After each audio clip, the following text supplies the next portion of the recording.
Effective prayers जो हैं उसके बारे में आज की सुबह मैं आपसे बात करूंगा परमेश्वर के वचन से। जब प्रार्थना को हम पहली प्राथमिकता अपने जीवन में देते हैं तो ये प्रार्थना हमारे अंदर प्रकाश को उत्पन्न करता है। Prayer is a burning fire. प्रार्थना जो है वो एक जलते रहने वाली आग है। प्रार्थनाएं हमारी बुलाहट को रिन्यू करती हैं। प्रार्थनाएं हमारी कॉलिंग को रिन्यू करती हैं। यीशु मसीह ने भी यह सिखाया, जब तू प्रार्थना करे तो अपनी कोठरी में जा और अपने द्वार बंद कर और अपने पिता से जो गुप्त में है प्रार्थना कर। वाई?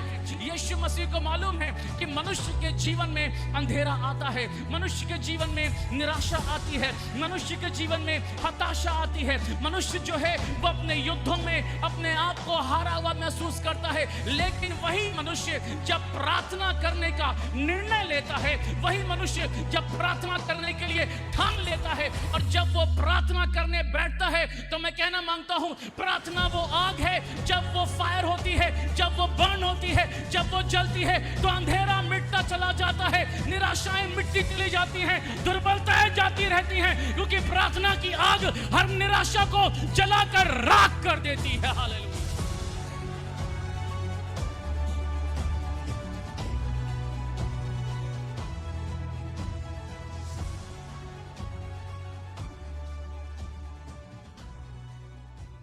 और इस 30 मिनट में मैं आपके साथ इफेक्टिव प्रेयर्स के बारे में बात करूंगा। प्रभाव उत्पन्न करने वाली प्रार्थना। यूं तो प्रार्थना एक युद्ध है, प्रार्थना एक बैटल है, प्रार्थना एक लड़ाई है, और हम में से हर एक जन जो है हम बहुत सी लड़ाइयों में जीतते हैं, पर प्रार्थना की लड़ाई हमारे लिए बहुत मुश्किल होती है, बहुत कठिन होती है। प्रार्थना में कई बार ठहरना हमारे लिए बहुत मुश्किल होता है। अपने जीवन को प्रार्थना का जीवन बनाए रखने में हमें बहुत सी चुनौतियों का सामना करना पड़ता है। प्रार्थना का जीवन बनाए रखने के लिए हमें बहुत सी कुर्बानियों को भी करना पड़ता है। लेकिन परमेश्वर का बहुत धन्यवाद करता हूं कि मसीही जीवन में बहुत सारी आंधियां हैं, बहुत सारे तूफान हैं, और ये मसीह जीवन में हमेशा आएंगे। पर जिन खुदा के लोगों का घर प्रार्थना रूपी चट्टान पर बना है, उन्हें कोई आंधी और कोई तूफान गिराने नहीं पाएगा। हालेलुया, आमीन। मैं परमेश्वर का बहुत धन्यवाद करता हूं। हमारी क्रिश्चियनिटी में, हमारी मसीहत में कई तरीके की प्रार्थनाएं हैं, बहुत सारी तरीके हैं प्रार्थना करने के, है ना। धीरे धीरे की जाने वाली प्रार्थनाएं जो हम धीरे धीरे करते हैं, खुसफुस खुसफुस खुसफुस, धीरे धीरे धीरे, है ना। कुछ प्रार्थनाएं पेंटिकॉस्टल प्रार्थनाएं हैं, शुरू होते ही साथ धन्यवाद धन्यवाद धन्यवाद रखा माथारा। पेंटिकॉस्टल मूवमेंट एकदम बहुत जोर जोर, गलत नहीं है, अच्छा है, बढ़िया है। पैटर्न एक प्रार्थना करने का, कोई धीरे धीरे प्रार्थना करता है, कोई जोर से प्रार्थना करता है, कोई अन्य भाषा में प्रार्थना शुरू करता है। एक प्रार्थना और है, रो रो कर की जाने वाली प्रार्थना है। प्रार्थना शुरू होते ही आंसू गिरने लगते हैं और वो सिर्फ रो रो के प्रार्थना करते हैं। एक प्रार्थना और है, उसमें मुंह नहीं खुलता है, उसमें सिर्फ मन प्रार्थना करता है, हम एकदम बुत बने खड़े रहते हैं। जब खादिम कहता है ये हम मुंह खोल के प्रार्थना करें, हम तब भी मुंह अपना बंद किए रहते हैं, मन में प्रार्थना होती है। सो कई तरीके की प्रार्थना है अमूमन जिनको हम अपने दैनिक जीवन में करते हैं। कुछ प्रार्थनाएं रिवाइवल लाने के लिए भी हैं, कुछ प्रार्थनाएं जागृति लाने के लिए भी हैं। तो परमेश्वर का धन्यवाद करता हूं, इफेक्टिव प्रेयर्स जो हैं उसके बारे में आज की सुबह मैं आपसे बात करूंगा परमेश्वर के वचन से। मैं चाहता हूं बहुत हम पढ़ेंगे खुदा के कलाम से इफिसियों। बाइबल लेकर आए हैं आप? प्रेमानी भाई ने कहा था कल बाइबल लेके आना है। हालेलुया। ओके, हम बाइबल निकालें अपनी, और हम निकाले पढ़ने के लिए इफिसियों की पत्री, उसका पहला अध्याय, इफिसियों का पहला अध्याय और उसके 16 वचन से इस प्रकार से लिखा है जी। तुम्हारे लिए धन्यवाद करना नहीं छोड़ता और अपनी प्रार्थनाओं में तुम्हें स्मरण किया। पौलुस हमसे बात कर रहा है, कलीसिया से बात कर रहा है और कह रहा है मैं तुम्हारे लिए धन्यवाद करना नहीं छोड़ता और अपनी प्रार्थनाओं में तुम्हें स्मरण किया करता हूं जी, कि हमारे प्रभु यीशु मसीह का परमेश्वर, कि हमारे प्रभु यीशु मसीह का परमेश्वर जो महिमा का पिता है, जो महिमा का पिता है, हाँ, तुम्हें अपनी पहचान में, तुम्हें यानी मुझे अपनी पहचान में, बोलिए पहचान में, पहचान में, पहचान में और ज्ञान और बोल- प्रकाश का आत्मा, बोलिए ज्ञान में, ज्ञान में, प्रकाश की आत्मा में, प्रकाश के आत्मा यस में, रेवलेशन में क्या करता है? आत्मा दे, फिर आगे, और तुम्हारे मन की आंखें ज्योतिर्मय हो, और तुम्हारे मन की आंखें जो कि बहुत निराशा से भरी हुई होती हैं, बहुत हताशा से भरी होती हैं, बहुत चिंता से ग्रसित होती हैं, तुम्हारे मन की आंखें क्या हो जाएं? ज्योतिर्मय हो जाएं, कि तुम जान लो कि तुम जान लो कि उसके बुलाने से कि उसकी बुलाहट से, कैसी आशा होती है, उसकी बुलाहट की आशा कैसी क्या है। जी आगे, और पवित्र लोगों में उसकी मिरास की महिमा का धन कैसा उसकी है, मिरास की महिमा का धन कैसा। 19 वचन, और उसकी सामर्थ हमारी ओर, ध्यान दीजिएगा, और परमेश्वर की सामर्थ हमारी ओर, हमारी, यानी कहो मुझ में, जो विश्वास, परमेश्वर की सामर्थ मुझ में जो विश्वास करते हैं, जी कितनी महान है, कितनी महान है। हालेलुया। और क्या कह रहा है? उसकी शक्ति के प्रभाव के उस कार्य के अनुसार, उसकी शक्ति के प्रभाव के उस कार्य के अनुसार है। इधर देखिए, परमेश्वर का बहुत धन्यवाद करता हूं पौलुस के जीवन के लिए, जो कि कलीसिया के लिए प्रार्थना करता है, कलीसिया के लिए जिसके हृदय में बर्डन है, जिसके हृदय में बोझ है। और जब प्रार्थना करता है तो कुछ होता है। जब हम दुआएं करते हैं तो ये शायद सामने से हमें दिखाई ना दे, परंतु ये हमारी आत्मा में कार्य करता है। जब हम प्रार्थना को स्किप नहीं करते, जब प्रार्थना को हम पहली प्राथमिकता अपने जीवन में देते हैं, तो ये प्रार्थना हमारे अंदर प्रकाश को उत्पन्न करता है, हमारे अंदर लाइट को लेकर के आता है, हमारे मन की आंखें ज्योतिर्मय हो जाती हैं। इसको बहुत सरल शब्दों में यदि मैं आपको समझाऊं तो कुछ इस तरीके से है। यदि किसी मनुष्य के जीवन में कुछ दिखाई नहीं दे रहा है, कोई व्यक्ति अपने जीवन में कोई निर्णय नहीं ले पा रहा है, कोई व्यक्ति अपने जीवन में फैसला करने में बहुत कमजोर है, कोई व्यक्ति अपने मन की बात को अपने परिवार को कह भी नहीं पा रहा है, कोई व्यक्ति अपने हृदय में एक कुढ़न रखे हुए है, कोई व्यक्ति अपने मन में एक दुख रखे हुए है और अंधेरा छाया हुआ है। लेकिन यदि वो व्यक्ति इस बात को ठान ले कि वो प्रार्थना में अपना समय बिताएगा, परिस्थिति चाहे कैसी भी क्यों ना हो, वो जाएगा और प्रार्थना करेगा, द्वार बंद करेगा और प्रार्थना करेगा। यीशु मसीह ने भी ये सिखाया, जब तू प्रार्थना करे तो अपनी कोठरी में जा और अपने द्वार बंद कर और अपने पिता से जो गुप्त में है प्रार्थना कर। व्हाई? जीसस ने, यीशु मसीह ने ये प्रार्थना क्यों सिखाई? क्योंकि खुदा को मालूम है, यीशु मसीह को मालूम है कि मनुष्य के जीवन में अंधेरा आता है, मनुष्य के जीवन में निराशा आती है, मनुष्य के जीवन में हताशा आती है, मनुष्य जो है वो अपने युद्धों में अपने आप को हारा हुआ महसूस करता है। लेकिन वही मनुष्य जब प्रार्थना करने का निर्णय लेता है, वही मनुष्य जब प्रार्थना करने के लिए ठान लेता है और जब वो प्रार्थना करने बैठता है, तो मैं कहना मांगता हूं, प्रार्थना वो आग है, जब वो फायर होती है, जब वो बर्न होती है, जब वो जलती है तो अंधेरा मिटता चला जाता है, निराशाएं मिटती चली जाती हैं, दुर्बलताएं जाती रहती हैं, क्योंकि प्रार्थना की आग हर निराशा को जलाकर राख कर देती है। हालेलुया। When fire burns, जब आग जलती है तो क्या करती है? जहां जल रही है उसे वो राख कर देती है। Prayer is a burning fire. प्रार्थना जो है वो एक जलते रहने वाली आग है। और पौलुस इसीलिए कह रहा है, मैं तुम्हारे लिए धन्यवाद करना नहीं छोड़ता। पौलुस, तुम्हें और कोई काम नहीं है क्या? नहीं है ना, पर सबसे जरूरी काम यही है कि मैं प्रार्थना करूं तुम्हारे लिए। धन्यवाद करना नहीं छोड़ता। क्यों? तुम्हें अपनी प्रार्थनाओं में स्मरण करता हूं। सुनिए, समझिए इस वचन को।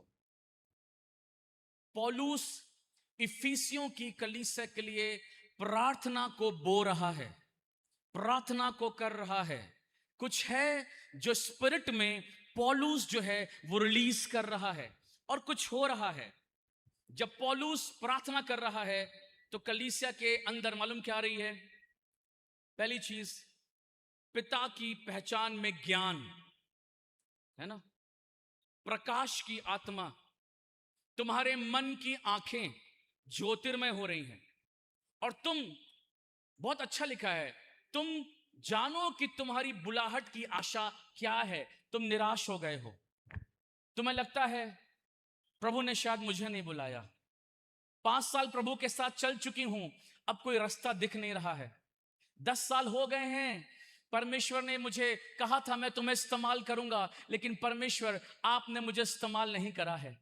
मैं यीशु मसीह के नाम में आपसे कहना मांगता हूं, प्रार्थनाएं, क्या आप सुन रहे हैं? प्रार्थनाएं हमारी बुलाहट को रिन्यू करती हैं, प्रार्थनाएं हमारी कॉलिंग को रिन्यू करती हैं, हमारी बुलाहट जो खो गई है। और आज तमाम मसीहों ने चुना जाना छोड़ दिया है।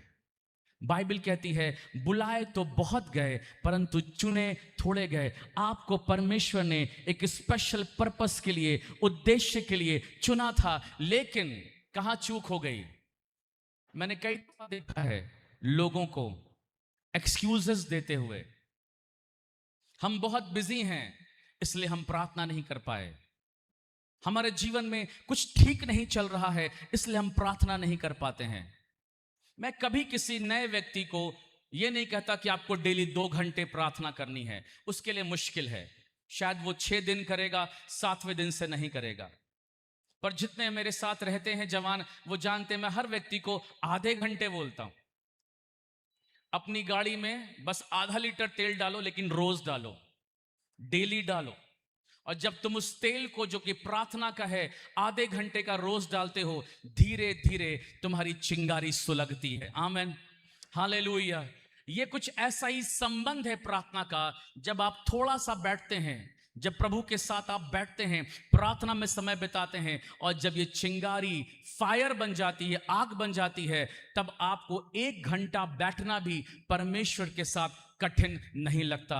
दिक्कत तो यही है, हम इकट्ठा 2-3 घंटा बैठना मांगते हैं, उसके बाद कुछ दिनों बाद हम थक जाते हैं, हम बिजी हो जाते हैं। मैं हमेशा कहता हूं सुबह का समय हमारा अपना समय है। अगर आप बहुत देर तक सोने वाले व्यक्ति हैं तो मैं आपसे कहूंगा आप प्रार्थना करने वाले व्यक्ति नहीं बन सकते, क्योंकि एक बार जब आपका मोबाइल ऑन हो जाता है, उसके बाद दुनिया की कोई ताकत आपको प्रार्थना में नहीं बैठा सकती। आपका मोबाइल जब ऑन हो गया 7 बजे, 8 बजे, 9 बजे, उसके बाद आपको आपके मित्र का फोन आएगा, उसके बाद आपको आपकी चाची का फोन आएगा, उसके बाद आपको आपके भाई का फोन आएगा, आपको दुनिया जहां के 10 काम आपकी बीवी बता देगी, आपका पति बता देगा, आपके बच्चों की जिम्मेदारियां हैं। लेकिन यदि आप सुबह जल्दी उठ गए 5 बजे, 4 बजे, मैं इनकरेज कर रहा हूं आपको, आज भी मेरे घर में 5 बजे प्रार्थना होती है। अभी आपको इसकी गवाही भी शेयर करूंगा। जब आप सुबह उठ गए प्रार्थना करने के लिए, वो समय आपका है। सुबह 4 बजे, 5 बजे कोई किसी को फोन नहीं करता है, कोई किसी के घर नहीं जाता है, वो आपका अकेला समय है। और मैंने हमेशा देखा है वो व्यक्ति, वो प्रभु का बेटा, वो प्रभु की बेटी जो ये निर्णय लेता है कि वो अपनी नींद में से कम आधा घंटा, 1 घंटा कट करेगा। अगर वो 7 घंटे सोता है तो 6 घंटे सोएगा, 8 घंटे सोता है तो 7 घंटे सोएगा। और जब वो निर्णय लेता है कि मैं प्रार्थना में समय बिताऊंगा, मैं सच में कहता हूं आपके मन की आंखें ज्योतिर्मय हो जाएंगी। हालेलुया। आप जान लेंगे कि आपके बुलाहट की आशा क्या है, परमेश्वर ने आपको किस उद्देश्य के लिए चुना है, और आपको किसी को उत्साहित करने की जरूरत नहीं है, क्योंकि पवित्र आत्मा जो कि प्रार्थना में आपके साथ रहता है, आपके अंदर स्वयं आहें भर भर के, जो कि बयां से बाहर है, प्रार्थना करता है, वो आपको यीशु की इतनी निकटता में लेकर के आएगा कि आप अपने जीवन में हर दिन भरा हुआ महसूस करेंगे, हर दिन आनंदित महसूस करेंगे। और आपकी प्रार्थना की गाड़ी, आपकी मसीह की गाड़ी, आपकी आराधना की गाड़ी, आपकी वर्शिप की गाड़ी, आपकी सेवकाई की गाड़ी ओ फर्राटे से भागेगी, क्योंकि आपने अपनी गाड़ी में प्रार्थना प्रार्थना का तेल डाला है। हालेलुया। मेरी दुआ है कि उत्तर प्रदेश बदल जाएगा अगर कुछ लोग खड़े हों कि हम प्रार्थना करेंगे, कुछ लोग खड़े हों कि हम दुआ करेंगे, कुछ लोग खड़े हों और वो कहें प्रभु हम उत्तर प्रदेश के लिए, हम वाराणसी के लिए, हम प्रभु उत्तर प्रदेश के शहरों के लिए मध्यस्थी करेंगे, इंटरसेसरी प्रार्थना करेंगे, हम दुआ करेंगे। परमेश्वर अपने हाथ को बढ़ाए और हमारे लोगों की मन की आंखों को ज्योतिर्मय कर दे। कोई बोले आमीन।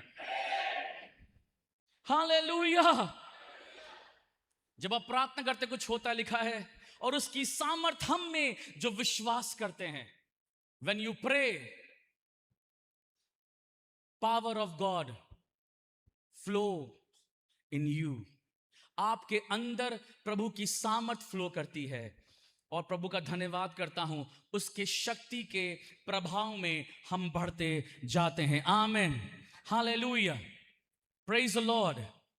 पहली बात ध्यान से सुनिएगा, मेरी प्रार्थनाएं जब शुरू हों तो कैसे हों? पौलुस कैसे शुरू कर रहा है? पौलुस कर रहा है, जब मैं तुम्हारे लिए विनती करता हूं तब तुम्हारे लिए धन्यवाद देता हूं। आमेन। आमेन। आपको धन्यवाद देने वाला मसीही बनना है। आमेन। जब आप प्रभु के पास आए, सुबह शाम जब भी, है ना, अगर आपको लगता सुबह समय नहीं, रात में समय है, रात में करिए, लेकिन जब भी आप प्रभु के पास आए, आपके पास सबसे ज्यादा धन्यवाद के विषय होने चाहिए। Thank you Jesus. धन्यवाद आज के दिन के लिए, धन्यवाद मेरी बुलाहट के लिए। अपनी बुलाहट के लिए हर दिन धन्यवाद करिए, अपने चुने जाने के लिए हर दिन धन्यवाद करिए। सिर्फ अपनी आशीषों के लिए, मटेरियलिस्टिक चीजों के लिए, अपनी गाड़ी, दौलत, धन, इन सब के लिए सिर्फ धन्यवाद मत करिए। अच्छे नंबर्स के लिए, उन्नति मिल गई, प्रमोशन मिल गया, धन्यवाद करिए, मना नहीं कर रहा हूं, लेकिन उससे ज्यादा आपको अपने चुने जाने के लिए धन्यवाद करना है, अपनी कॉलिंग के लिए धन्यवाद करना है, उस तोड़े के लिए जो परमेश्वर ने आपके जीवन में रखा है। और जब आप ऐसा करेंगे, आपका टैलेंट, आपका तोड़ा परमेश्वर अपने अभिषेक से और ज्यादा भरता चला जाएगा। आपके अंदर और एक नया बल, आपके अंदर एक नई स्फूर्ति और ज्यादा आती चली जाएगी। हालेलुया। भजन संहिता 100 में क्या कहता है? मैं हर बातों में परमेश्वर का धन्यवाद करूंगा। आमीन। धन्यवाद करना इतना आसान नहीं है, ये डिफिकल्ट है, कठिन है। सब कुछ गड़बड़ हो गया, धन्यवाद कैसे करूं? कुछ सही नहीं चल रहा है, धन्यवाद कैसे करूं? जो चाह रही थी वो हुआ नहीं, धन्यवाद कैसे करूं? जो दुआ की थी उसका उल्टा हो गया, धन्यवाद कैसे करूं? इसके बाद भी मैं यीशु मसीह के नाम में कहना मांगता हूं, आपको धन्यवाद देते रहना है, क्योंकि स्वर्ग का परमेश्वर आपके जीवन के धन्यवादों को ग्रहण करता है और अपने आश्चर्य कर्म को, अपनी ब्लेसिंग को, अपनी ग्रेस को आपके जीवन में बहुत सोंडेल देता। हालेलुया। पौलुस कह रहा है, पिता जब भी मैं तेरे पास आता हूं, जब भी मैं तेरे पास आता हूं, मैं लोगों के लिए धन्यवाद करना नहीं छोड़ता। मैं यीशु के नाम में प्रभु की कलीसिया से कहना मांगता हूं, धन्यवाद करना मत छोड़ना। अपने बगल वाले को हिलाओ, कहो धन्यवाद करना मत छोड़ना। हालेलुया। आमीन। आपको सच बता रहा हूं, हमारे मन के बहुत बहुत विचार होते हैं। आप जब भी प्रार्थना करने बैठेंगे तो विचारों की लड़ाई यहां चलती रहती है। कितने लोग महसूस करते हैं? इतने सारे। जब आप देखते हैं ना, पहली बात तो मोबाइल को दूर रख के बैठना, नहीं तो विचार यहां नहीं चलेंगे, विचार वहीं जाएंगे। जब भी हम प्रार्थना करने बैठते हैं तो हमारे दिल में, हमारे दिमाग में 100 तरीके के विचार चलते रहते हैं। कई दफा मेरे साथ भी हुआ, प्रार्थना कर रहा हूं, दिमाग कहीं और है। आपके साथ होता है? मैं प्रार्थना कर रहा हूं, दिमाग उड़ के चला गया। मैं हूं रांची में, दिमाग मेरा चला गया प्रयागराज में। फिर मैं कहता हूं, प्रभु मैं यीशु मसीह के नाम में अपने विचारों को आपके लहू में कवर करता हूं। एक लड़ाई है ये। जब भी हम प्रार्थना करने बैठते हैं, कई प्रकार के विचार होते हैं जिससे हम लड़ रहे होते हैं। लेकिन यीशु मसीह के नाम में कहना मांगता हूं, जब भी आप प्रार्थना करने बैठे हैं, सारे गलत विचारों को, है ना, और गलत बातों को यीशु मसीह के नाम में अपने कूड़े में डाल दें। आमीन। अपने घर के कूड़े वाली जगह में उसको डालें यीशु मसीह के नाम में, और धन्यवाद के साथ शुरू कर दे। हालेलुया। यीशु के नाम में कहना मांगता हूं, धन्यवादिता आपकी जीवन की रेलगाड़ी का इंजन है। आमेन। आपके जीवन की रेलगाड़ी जो है उसका इंजन है आपकी धन्यवादिता। प्रभावशाली प्रार्थना को धन्यवाद से भरा हुआ हृदय चाहिए। अगर आप चाहते हैं आपकी प्रार्थना इफेक्टिव हो, आपकी प्रार्थना आश्चर्य कर्म को पैदा करे, आपकी प्रार्थना से मिराकल हो, आपकी प्रार्थना से परमेश्वर मूव करे, आपकी प्रार्थना से परमेश्वर के लोग आशीष पाएं, अपनी प्रार्थना को, अपनी दुआ के जीवन को धन्यवाद से भर दो। धन्यवाद से आपका मन भरा रहे, आनंदित रहे, और कुड़ के धन्यवाद मत करो। आपका हृदय आनंद के साथ अपने पिता का धन्यवाद करे। आप देखेंगे आपकी प्रार्थना का स्तर परमेश्वर में पवित्र आत्मा की सहायता से बढ़ता चला जाएगा। हालेलुया। आमीन। प्रार्थना को समझना होगा, प्रार्थना को समझना होगा। जब एक मुजरिम जो होता है वो कोर्ट रूम में होता है, कोर्ट रूम समझते हैं, कटघरा। जब आप कचहरी में होते, कोर्ट रूम में होते हैं, कोर्ट में होते हैं, तो वहां के डिसिप्लिन होता है। ऐसे ही कोई कुछ भी नहीं कह सकता है। आप कोर्ट रूम में अपना मोबाइल ऑन करके नहीं बैठ सकते। जब आपको गवाही देने की बारी आए तो आप बहुत सलीके से आपको खड़ा होना है। आप कुछ भी ऐसा नहीं कर सकते जिससे वातावरण डिस्टर्ब हो। कोर्ट रूम में सही से रहते हैं हम लोग। What about prayer room? प्रार्थना रूम की आपकी क्या कहानी है? प्रार्थना रूम में आपके टीवी है, मन करता है कि टीवी खोल के देख ले। प्रार्थना रूम में आप मोबाइल लेके जाते हैं, मन करता है मोबाइल में देख ले किसका मैसेज आया, व्हाट्सएप खोल ले। Be wise in your prayer room. अपनी प्रार्थना के रूम में बहुत बुद्धिमानी से अपना जीवन चलाएं, अपने आप को आप रखें, क्योंकि प्रार्थना जो है वो परमेश्वर के साथ एक संबंध है। बोलिए आमीन। आमीन। और परमेश्वर को कोई हिंड्रेंस नहीं चाहिए, कोई डिस्टरबेंस नहीं चाहिए। परमेश्वर कई बात, अपनी गूढ़ बात को, अपनी आशीष की बात को हमें और आपको बता नहीं पाता, क्योंकि हम बहुत डिस्ट्रैक्टेड रहते हैं। हमारा मन कहीं और होता है, हमारा मन कहीं और भटक रहा होता है।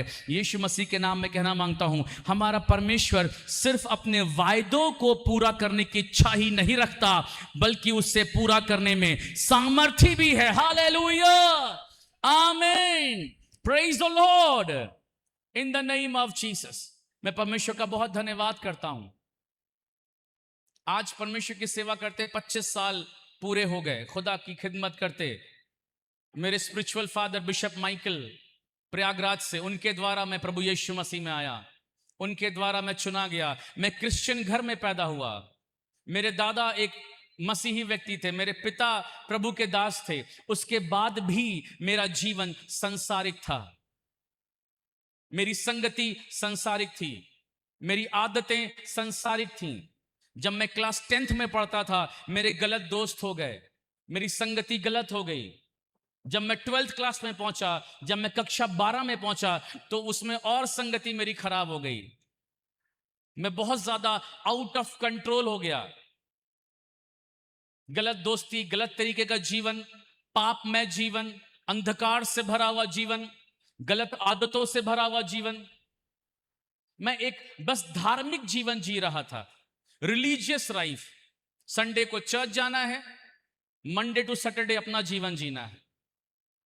संडे चर्च खत्म होगी, पिक्चर देखने जाना है, हॉल में जाना है, उधर पार्टी करनी है, उस दोस्त से मिलकर आना है, उधर काम करना है। बस यही जीवन था। लेकिन सन 2006 दिसंबर को मेरा एक एक्सीडेंट हुआ और मुझे ट्रक ने पीछे से मारा। मैं अपनी बाइक पे था, इलाहाबाद प्रयागराज के प्रयागराज में आनंद भवन के सामने में, और 2 दिन मैं कोमा में चला गया।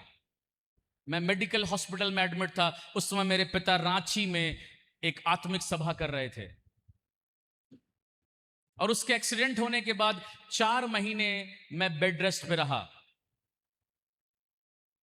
उन दिनों में मैंने बाइबल पढ़नी शुरू करी, मैंने दुआ करनी शुरू करी, प्रभु के पास आना शुरू करा। मैंने अपने घर से, अपने रूम से सारे फिल्मी कैसेट, सारे सीडीज, ऑडियोज, वीडियोज सब उठा के नाली में फेंक दिए। मैंने अपना जीवन प्रभु को दे दिया, और प्रभु को मैंने अपने जीवन में उद्धारकर्ता के रूप में ग्रहण किया, और परमेश्वर की सेवा के लिए अपने जीवन को समर्पित किया 2001 में। लेकिन इन सब के पीछे एक बहुत गहरी बात है जो मैंने आपसे नहीं बताई।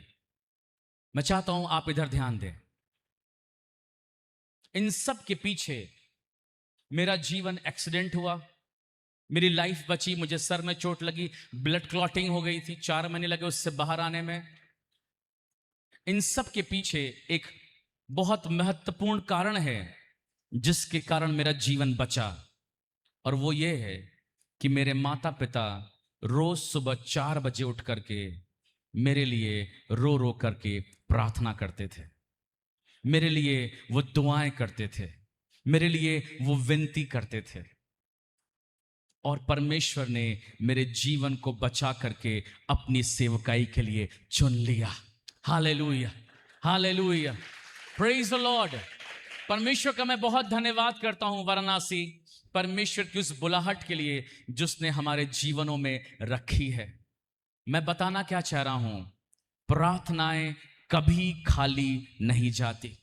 अगर आप में से कोई व्यक्ति ये सोचता है कि प्रार्थनाओं करने से कुछ नहीं होगा, मैं कहूंगा आपसे, आप गलत सोचते हैं। प्रार्थनाएं कभी खाली नहीं जाती, इसलिए आपको हर परिस्थिति में प्रार्थना करना नहीं छोड़ना है, प्रार्थना करते रहना है। रिजल्ट दिखाई नहीं दे रहे हैं, प्रार्थना करना है। उन्नति दिखाई नहीं दे रही है, प्रार्थना करना है। कमरा बंद करना है, दोस्ती को लेस करना है, अपने टाइम को शेड्यूल करना है कि आप अपने समय को कैसे बिताएंगे। मैं देखता हूं जवानों के जीवन में कोई टाइम टेबल नहीं है, उनका जब मन आएगा तब उठेंगे। वो अपनी मां के नवाब हैं, अपने पापा की परी हैं। उन्हें कोई डिसिप्लिन नहीं है, उनकी लाइफ में प्रेयर का कोई डिसिप्लिन नहीं है। मैं कहना मांगता हूं, हम मसीही लोग हैं, हम परमेश्वर के लहू से खरीदे गए लोग हैं। हमें प्रार्थना के जीवन में आना है, हमें प्रार्थना की जीवन शैली को अपनाना है, यीशु मसीह नासरी के नाम में। हालेलुया, आमीन। बाइबल कहती फिलिपियों उसका 2 अध्याय उसका 13 वचन, 5 मिनट में खत्म करूंगा मैं, सुनिएगा। फिलिपियों उसका 2 अध्याय उसका 13 वचन क्या कहता है जी? क्योंकि परमेश्वर ही है, क्योंकि परमेश्वर ही है जिसने अपनी सुइच्छा निमित्त तुम्हारे मन में इच्छा और काम दोनों बातों के करने का प्रभाव डाला है। इधर देखिए, बाइबल क्या कह रही है? परमेश्वर ही है जो हमारे अंदर प्रभाव डालता है। बोलिए, प्रभाव डालता है। आमीन। कैसे डालता है? परमेश्वर हमारे अंदर इच्छा, डिजायर और काम करने का प्रभाव कैसे डालता है? इसको पूरा पढ़ेंगे आप तो आपको समझ में आएगा। इधर देखिए, आपको समझ में आएगा कि जब हम परमेश्वर के पास प्रार्थना के लिए बैठते हैं तो हमारे मन में अच्छी डिजायर पैदा होती है। ये डिजायर पवित्र जीवन जीने की डिजायर होती है, प्रभु के सम्मुख चलने की डिजायर पैदा होती है, परमेश्वर की आराधना करने की डिजायर पैदा होती है, प्रभु के लिए ईमानदार बनने की डिजायर पैदा होती है। और ना सिर्फ डिजायर पैदा होती है परंतु इसको हम करते भी जाते हैं, क्योंकि प्रभाव किसने पैदा किया है? परमेश्वर ने। बोले, मेरे पिता ने। हालेलुया। और मैं विश्वास करता हूं स्वर्ग का परमेश्वर जो प्रभाव पैदा करता है वो प्रभाव कमजोर नहीं होता। बस बात तो इतनी है, कोई खड़ा हो और कहे मैं प्रार्थना करूंगा, कोई खड़ा हो और कहे मैं घूमने पर जाऊंगी, अपने परिवार के लिए, अपने बेटे के लिए, अपनी बेटी के लिए, अपनी सास के लिए, अपने ससुर जी के लिए, अपने पासबान के लिए, अपनी सेवकाई के लिए, अपनी बुलाहट के लिए। और जब आप ये निर्णय लेंगे पवित्र आत्मा के प्रभाव के द्वारा आपके अंदर डिजायर पैदा होगी और आप यीशु मसीह के नाम में उस कार्य में विजय को ले लेंगे। Hallelujah. My God never change. मेरा खुदा नहीं बदलता है, उसके तरीके नहीं बदले हैं। वो अद्भुत युक्ति करने वाला पराक्रमी परमेश्वर, अनंत काल का पिता और शांति का राजकुमार है। Thank you Jesus. Galatians chapter 6 verse 9, गलातियों 6 उसके 9 में लिखा है, हम भले काम करने में हियाव ना हम छोड़ें, भले काम करने में हियाव ना छोड़ें, क्योंकि यदि हम ढीले ना हो, यदि हम ढीले ना हो, हालेलुया। जब देख के बोलो, बोलो ढीले नहीं होंगे। ढीले ना हो, तो लिखा है, क्या लिखा है? तो ठीक समय पर कटनी सही काटेंगे। समय पर कटनी काटेंगे।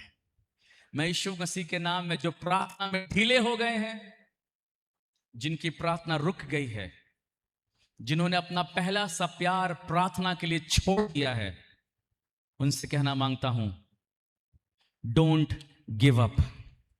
यीशु मसीह के नाम में कहना मांगता हूं, in the name of Jesus, यीशु के नाम में डोंट गिव अप। प्रार्थना में हियाव बांधें। स्वर्ग का परमेश्वर आपकी दुआओं को सुनकर बड़े कार्य करने की सामर्थ रखता है। Hallelujah, amen. In the name of Jesus, यीशु के नाम में आइए हम प्रार्थना करेंगे। आप आंखों को बंद करें। थैंक यू लॉर्ड, धन्यवाद यीशु, थैंक यू जीसस। बाइबल कहती है उसकी सामर्थ हम में जो विश्वास करते हैं कितनी महान है। Power of God only works according to our faith. Thank you, Jesus.